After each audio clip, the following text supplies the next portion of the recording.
Hoy trascendió en los tribunales de Comodoro Pi una denuncia que rozaría al presidente de la Suprema Corte de Justicia de la Nación, al doctor Carlos Rosenkrantz. Así es, Gato, la verdad es que es muy particular lo que sucede en Comodoro Pi. Bueno, Alberto Fernández habló en su asunción sobre estos sótanos de la democracia. Bueno, me parece que de allí viene también todo esto. Lo cierto es que en todas las fiscalías de Comodoro Pi es casi una película.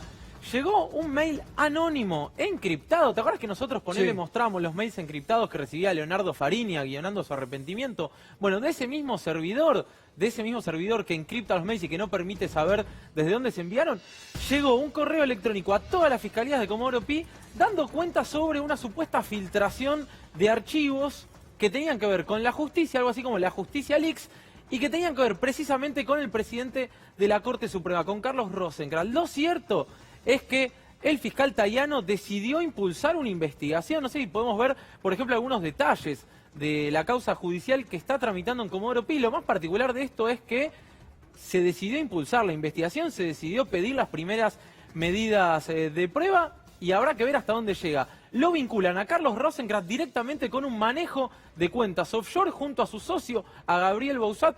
Estas cuentas offshore habrían sido abiertas, digo habrían, pues la verdad es que es materia de investigación, durante la presidencia justamente de Rosenkrantz, donde supuestamente se habrían triangulado sumas de dinero de los principales ex clientes de Rosenkrantz a cambio de fallos que los puedan llegar a favorecer. Insisto con algo, la verdad es que es muy regular que lleguen este tipo de denuncias anónimas y es más que suspicaz que lleguen a todas las fiscalías juntas de Comodoro Pi. Evidentemente es alguien que conoce y mucho de la justicia quien denuncia, y es alguien que tampoco puede salir a denunciarlo abiertamente, con lo cual uno no puede dejar de decir que puede llegar a venir del propio seno judicial esta denuncia. Lo cierto es que se pidieron exhortos a la AFIP, al Banco Central de la República Argentina, a Panamá para determinar si esas cuentas offshore a nombre de Rosenkrantz y de Bausat existen, y a otros organismos del Estado donde se solicitaron las declaraciones juradas de Bausat.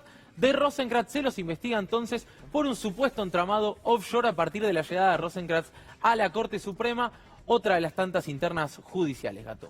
Bueno, gracias, Juan. Por favor. Nos vamos a la Cámara de Diputados porque ya estamos en contacto con el presidente de la Cámara de Diputados, Sergio Massa. Buenas noches, Sergio.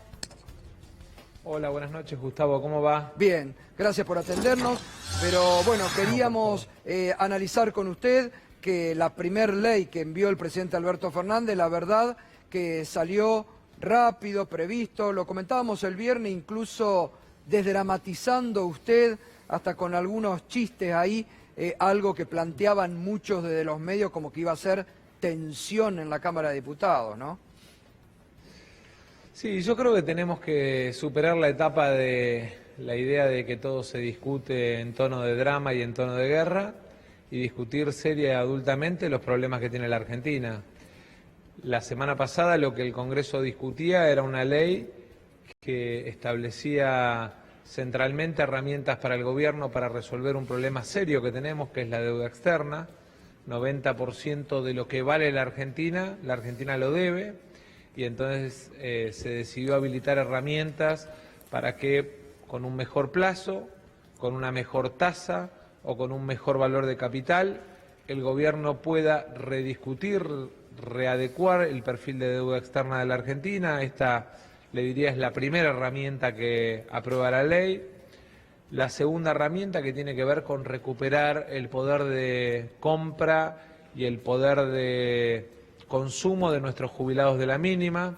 En ese sentido, lo que se decide es darle herramientas al Poder Ejecutivo y al ANSES para empezar a hacer lo que hoy se empezó a hacer: fortalecer a los jubilados de menores ingresos, que producto de la reforma del 2017, de la mala reforma del 2017, terminaron siendo víctimas de una pérdida del 20% de poder de compra, y además siendo víctimas de un enorme nivel de diferencia entre los jubilados de mayores ingresos y los de menores ingresos.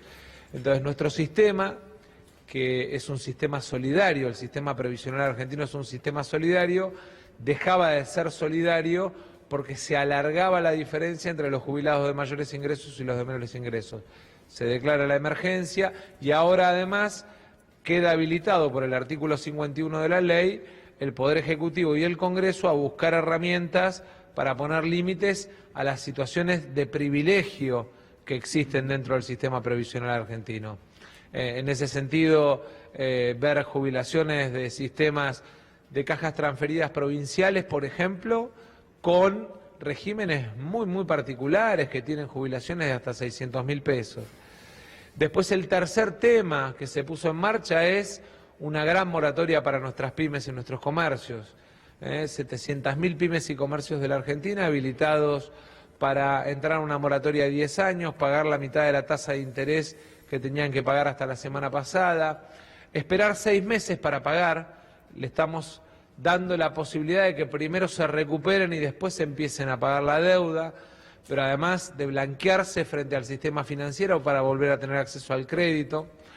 Una reforma en el sistema de contribuciones para beneficiar a aquellas empresas y a aquellas regiones de la Argentina con una mirada federal donde podamos tener la posibilidad de generar empleo y de generar beneficios en el sistema de contribuciones patronales a los efectos de garantizar que ese empleo, además de ser de calidad y registrado, tiene mejora en los salarios, y un esquema en el cual cuidamos las reservas de la Argentina.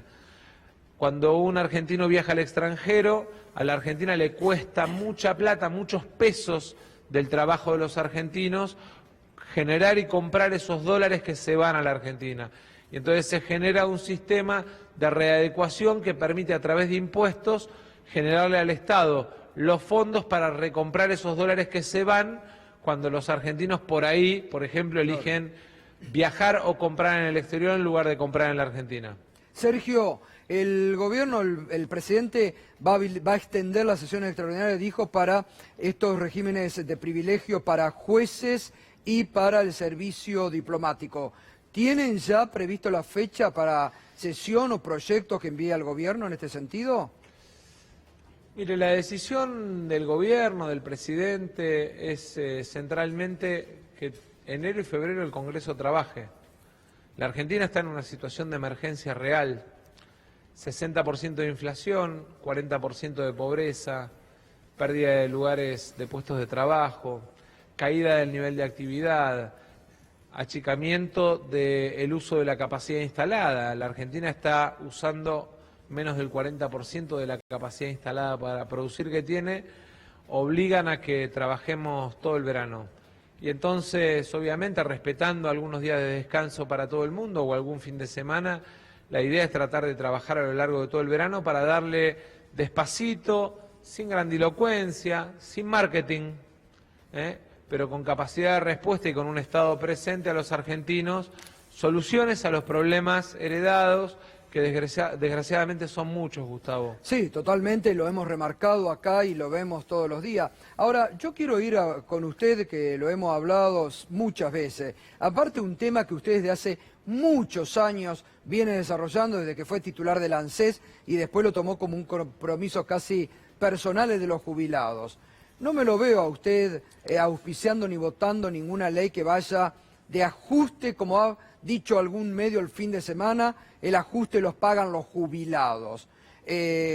¿Cómo lo analiza esto? ¿Por qué sobre todo muchos de la oposición también que han remarcado esto cuando hay otros valores fundamentales de esta ley que usted bien marcaba recién, ¿no?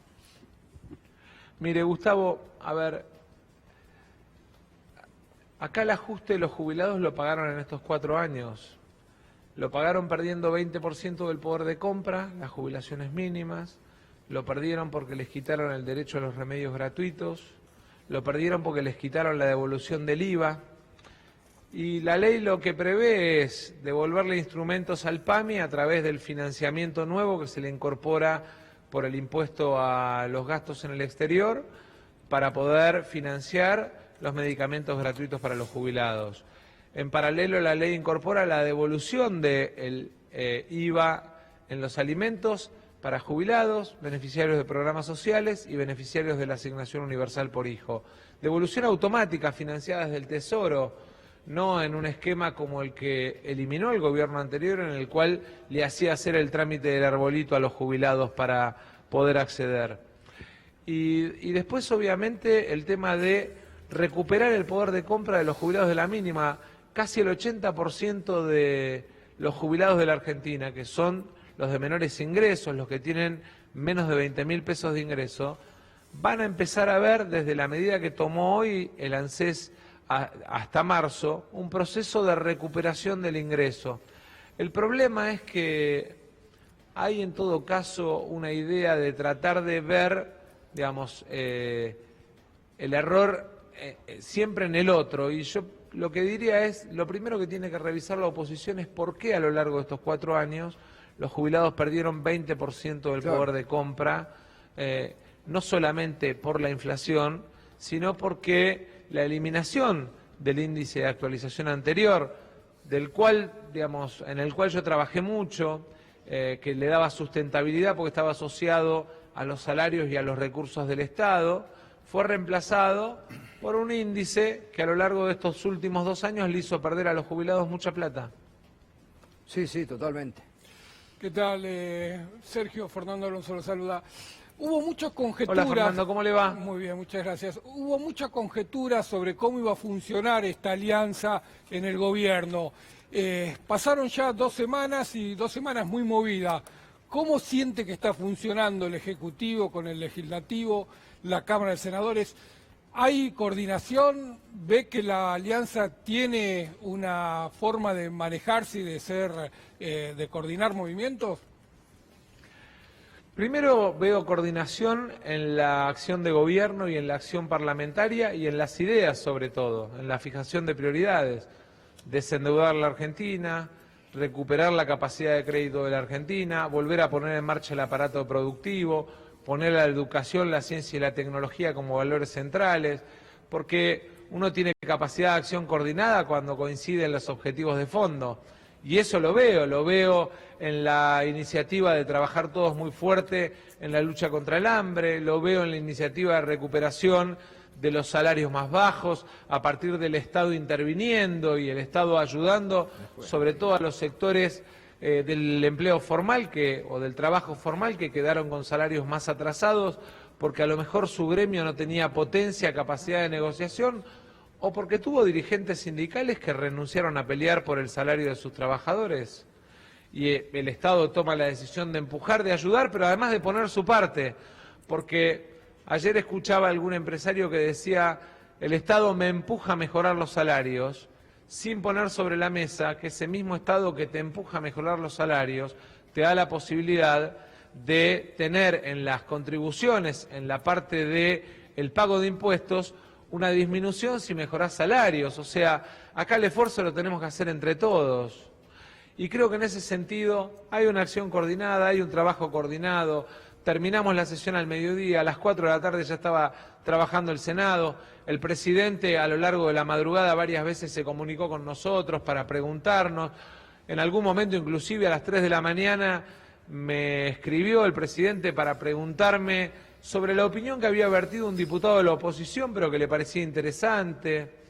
Creo que hay una voluntad y una vocación enorme por tratar de hacer todos el esfuerzo de sacar a la Argentina adelante. Sergio, ¿qué tal? Buenas noches. Juan Amorín te saluda. Quería Hola, Juan, consultarte, buenas noches. justamente hablando de la voluntad y del esfuerzo por sacar al país adelante, si notás en la oposición ese mismo gesto o esa misma voluntad, porque da la impresión que al miércoles iban a dar quórum y que de pronto de buenas a primeras, en realidad está mal generalizar, digo, me refiero puntualmente a Juntos por el Cambio, de buenas a primeras surgió esto de, bueno, unánimemente decidimos no dar quórum. ¿Te sorprendió eso? ¿Hace de alguna manera algún tipo de ruido respecto a los liderazgos? Porque da la impresión que los líderes de cada bloque, de los que conforman Juntos por el Cambio, habían acordado dar quórum y de pronto sucedió lo contrario. ¿Cómo lo viste? Al principio me enojé, no te voy a negar que al principio me enojé, inclusive en algún momento hasta pensé en aplicar el reglamento que permite al presidente de la Cámara descontar la dieta, descontar el sueldo al diputado que no da quórum. Pero entiendo también que algunos lo plantean como una herramienta, digamos, en la fricción y en la discusión parlamentaria. Yo creo que la mejor forma de mostrar la voluntad y y aún la disidencia en el Parlamento, y siempre actué de esa manera, o siempre traté de actuar de esa manera, es habilitando el debate y planteando su posición. Hay quienes inclusive en nuestro propio bloque dicen, bueno, no, hay que respetarlo porque es parte de las herramientas que tiene, digamos, en el Parlamento la oposición. Yo creo que la Argentina está en un momento muy particular en el que, para cerrar la grieta, pero sobre todas las cosas para resolver los problemas que tenemos los argentinos, es clave que nos sentemos, que debatamos, que nos pongamos de acuerdo o que tengamos la capacidad de disentir sin faltarnos el respeto. A mí, si hay algo que me llenó de satisfacción, es ver que después de 2 días de discusión y 17 horas de debate parlamentario, la sesión terminó con, digamos, el gobierno pudiendo tener la herramienta que necesitaba para poner en marcha o tomar medidas, la oposición pudo dar su debate. Te diría que el 80 o el 90% del debate transcurrió en un marco de respeto y que, en todo caso, siempre hay algunos que plantean posiciones extremas. Claro. Yo a lo que aspiro es a que con diálogo y con consenso y con mucho café, ustedes que fueron los promotores del famoso café, podamos sentar a todos a la mesa a decirles, miren, no hay margen para la locura, la Argentina nos necesita a todos, porque la verdad es que la situación de la Argentina es muy mala y entre todos la podemos sacar adelante. Total. Algún viejo sabio dirigente de la Argentina dijo alguna vez, o presidente sabio de la Argentina dijo alguna vez, o esto lo arreglamos entre todos o no lo arregla nadie. Totalmente. Y en ese sentido, llamó la atención que esta tarde se reunió con Margarita Barrientos, ¿se la recibió ahí en la Cámara de Diputados? Me pidió verme, la atendí con gusto.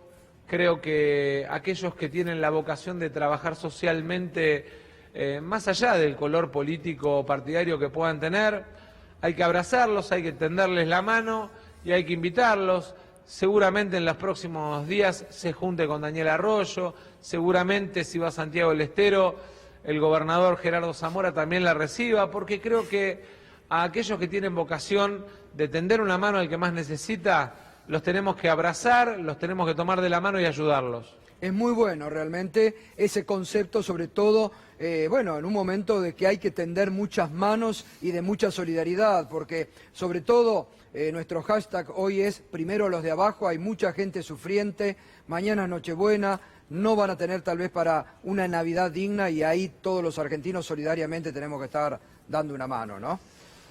Totalmente, Gustavo. Además, la Argentina que viene es con todos. Sí, sí. Y si hay algunos que a lo mejor desde la idea de el enojo o la pelea o la contradicción como forma de construir en política se paran en un lugar refractario, hay que respetarlos y abrazarlos igual, y ponerle otra mejilla. Total. Y entender que ahora nos toca hacer el esfuerzo de gobernar la Argentina para todos y que es con todos. Así es. Abrazo grande, Sergio, feliz Navidad. Un abrazo, Gustavo. Acá también nos vamos a quedar trabajando. Muchas felicidades para toda la gente que a lo largo de este año en gran cantidad los acompañó, los acompaña, y desearles una muy feliz Navidad a todos los argentinos. Gracias, abrazo grande, Gracias. Sergio Massa, presidente de la Cámara de Diputados de la Nación, Primera pausa y enseguida debate interesante que vamos a tener, Alcira Argumedo, Leopoldo Moró y el economista Guillermo Guerzba, que escribió durante el fin de semana un artículo muy interesante en el Cohete a la Luna, explicando realmente el porqué de las retenciones como impuesto solidario. Porque muchas veces, muchos no lo quieren ver así. Esta tarde el presidente recibió a los integrantes de la mesa de enlace. ¿Por qué es un impuesto solidario? Lo vamos a debatir enseguida con él.